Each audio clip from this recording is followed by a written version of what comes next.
The Garden Report is brought to you by FanDuel, the exclusive wagering partner of the CLNS Media Network. We all agree you got to look. You got to at least look. I think you have to be a little bit aggressive, actually. And I think you may not love the deal you're getting, but you have to look at it a couple different ways. If you look at the economic reality of things, you have to look at it as not only what you're getting, but what you'll be losing or what you can no longer get if you keep him. And those things are not, they're not going to be part of a deal, but it is part of the deal. Okay. If trading for him allows you to sign someone else, make trades for other people because you're not going to be in that double tax apron, all of that has to factor in. And I think that it's so freaking punitive. But basically, you go over that double tax apron, that you can't do anything except for one. You can only do 1-for-1 swaps at almost at the same money, which isn't going to help you. Yeah, you can't take on added salary. You can't do 2-for-1s. You can't enter the buyout market. You can't do mid-level. You can't do taxpayer mid-level. You can't trade out future picks.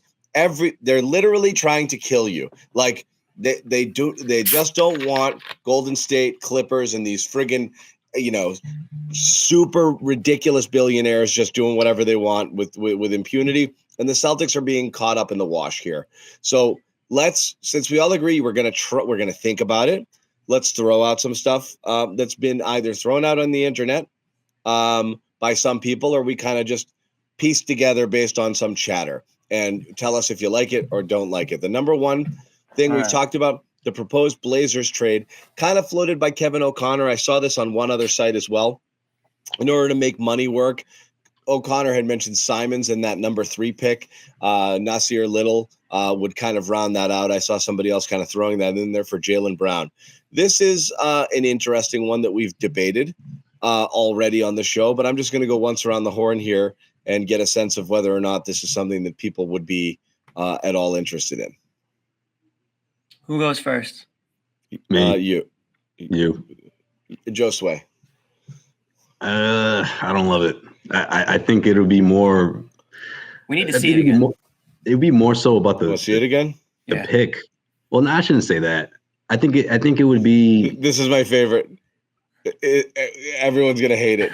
Yeah, I don't like it. I just don't think it's not enough.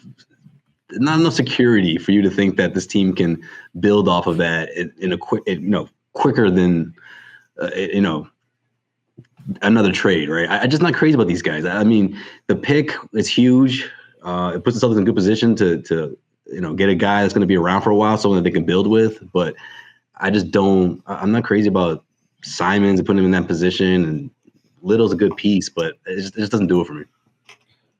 I'm actually okay with it. I mean, again, this goes back to what John said. Like, you're not going to get a superstar for Jaylen Brown, right? So you get a guy in Simons who, again, he's going to be making a lot less. He's under control for the next few years. Little is that piece. And then I'll be honest, I don't know enough about this year's draft to even have this discussion on who they should take at 3. Maybe that's something Bobby is a little bit more up on. Or if Scoot's there, it's Scoot. But if it's not, it's probably there's a couple other potential. So again, this goes back to what we were saying, where it's like you don't have a Scoot or whoever the hell right now on this team, and you're not going to get one unless you really hit gold, because you don't have a pick up that way. So it's not like a beautiful trade where you're like, oh my God, the Celtics got Simons and Little and a pick. Most casual fans would say, who the hell did they just get? But that's kind of probably more along the lines of what you're looking at here. And again, I understand that. And I'm still saying, again, and what John said and a earlier lot of people have Scoot falling to 3 with the Hornets not taking him if they hold on to LaMelo, and them possibly. I wonder if that's legit, though. I don't know, but them possibly going with Brandon Miller, you've seen as well. And even if not, you're telling me you wouldn't be intrigued by Brandon Miller, coming in here. I mean, again, it's just you don't get Celtics do pretty freaking well with the number 3 pick, man. I mean, that's actually a good point. I don't think you can undersell how difficult and rare it is to jump up high into the draft like this and be able to get. It's so. I mean, you could be getting. I mean, obviously there's risk involved here, but I mean, nothing here is going to be a slam dunk. You're not. We're way past the point of trading Jaylen Brown just for stars. Like that was years ago. He is the star. So if you make a move, I need a Simons mixtape. I need a Simons mixtape, and I need a mixtape of some of these top draft picks. New customers get a no-sweat first bet up to $1,000. That's bonus bets back if your first bet doesn't win.